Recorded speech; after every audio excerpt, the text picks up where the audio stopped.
This project involves the digitisation of the road network managed by the Provincial Council of Biscay. It covers approximately 1,200 kilometres of roads, with around 34 tunnels and nearly 1,000 viaducts.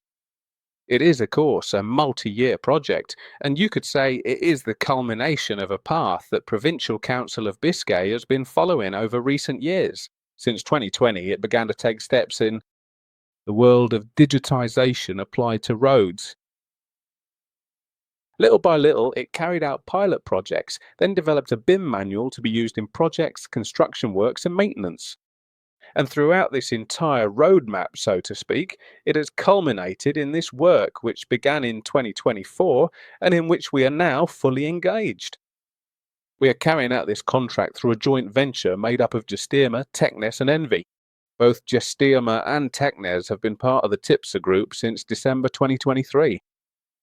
At Gestoma, we're a company specialised in digitisation and the application of BIM technology. Initially, we focus mainly on the maintenance phase of roads, bridges, tunnels, and all kinds of civil assets, especially those related to roadways. Then, little by little, we've also started to provide support in the use of BIM and digitisation applied to construction works. And Technos. It is a company that specializes in the monitoring and sensorization of bridges and tunnels, and they also carry out specialized inspections of this type of infrastructure. It is a company that has been around longer than Gestioma, and together we are carrying out the work. We also work with another company with whom we usually do reality capture work called Okazo. Engineers, and they are the ones who do all the field work for data capture, both with mobile mapping to collect large amounts of information in a short time using a vehicle that drives along the roads, as well as with drones. To cover even larger areas more quickly, it is very useful, as is the static laser scanner for capturing viaducts. This contract involves digitizing 100% of the roads in Biscay, including the tunnels and viaducts. So we started with an initial phase in which we carried out a sort of state-of-the-art review of the entire route, a tour by the Provincial Council up to the start of the work.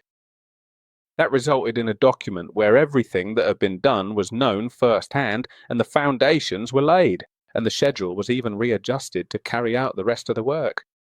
After that, we moved on to phase 2, in which what we wanted to do was apply to a pilot section of 6 kilometres of a road, which is a dual carriageway, with about 3 lanes in each direction, including viaducts and tunnels. And once that second part of the pilot section was completed, we moved on to phase 3, in which the digitisation of the rest of the network is being carried out, at the same time as phase 4, in which a web platform has been developed where all the models are displayed. The web platform is a platform that is handed over to the owner, in this case to the Provincial Council. It is a web platform with no licensing costs, and it is where a connection is made between the digital models and external databases, to the models, databases, or management systems or subject-related systems. So, through unique codes associated with the different elements, what is done is to access that information which is external to the models. In our opinion, in the case of asset maintenance, we believe it is essential not to overload the models with a large number of parameters, but rather the opposite. The fewer parameters they have, and the more those data are kept in databases or sources external to the models, the better. Because firstly, it lightens the load of those models, and secondly, changes are made in those databases. Furthermore, the managers of those databases, who are the network operators in this case, the network is divided into 4 zones, with 4 contracts and 4 companies dedicated to this work under multi-year contracts. They are the ones who know the road best.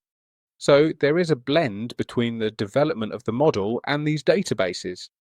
All this integration results in digital models ultimately becoming digital twins. You can make queries from the model to check the status of the bridges, to access sensor readings, to technical data sheets of equipment.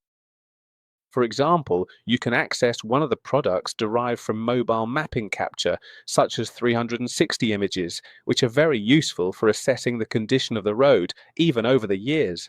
Because if several mobile mapping campaigns are carried out, you could have a historical record, so to speak, with those images. And this whole ecosystem, let's say, has been created by the provincial council so that once it is completed and handed over, it doesn't just end up in a drawer, but continues to be maintained. This is a path the provincial council has chosen, which will allow it to continue making use of it over the coming years. The roads, in the best way possible. The web platform we mentioned earlier is a platform created 100% by the Gestioma development team. Because let's say we try to use open source solutions as much as possible. It is true that we do have licenses for commercial brands, for example, Revit, Civil 3D, Allplan, and so on. But we are indeed in favor of opting for open solutions because we find them more versatile and, moreover, they allow for custom developments, which is sometimes not so straightforward with the others. So that platform enables a series of functionalities, as we mentioned earlier. And to be able to generate the models, another important point to highlight is that we try to automate the processes as much as possible.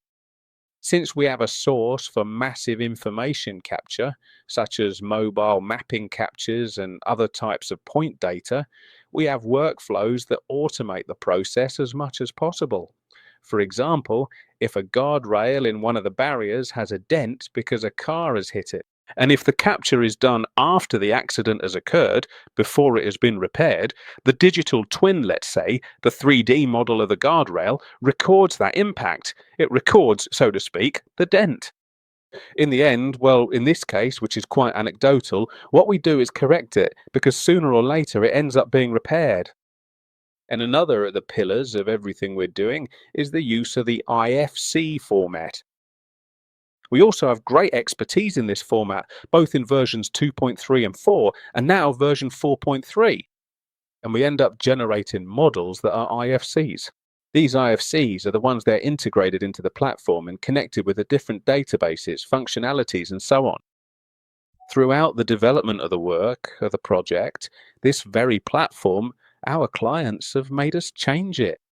That is to say, at the beginning, we had an approach in which we would break a road into pieces because a very large road with bridges and tunnels, you can't view it all at once. So we used to cut it into sections of about 3 to 5 kilometers, but then we changed and integrated the platform with a solution, GIS, which creates an automatic GIS based on data placed in a database external to the platform. And from that GIS, you can select the area you want in order to then load it. It's an ad hoc solution, as I mentioned before, which other commercial solutions do not allow you to develop. We see that the use of this platform is becoming increasingly strong, and the fact that it is our own, even though we eventually hand it over to the provincial council, makes us much more versatile than if we were using a commercial solution.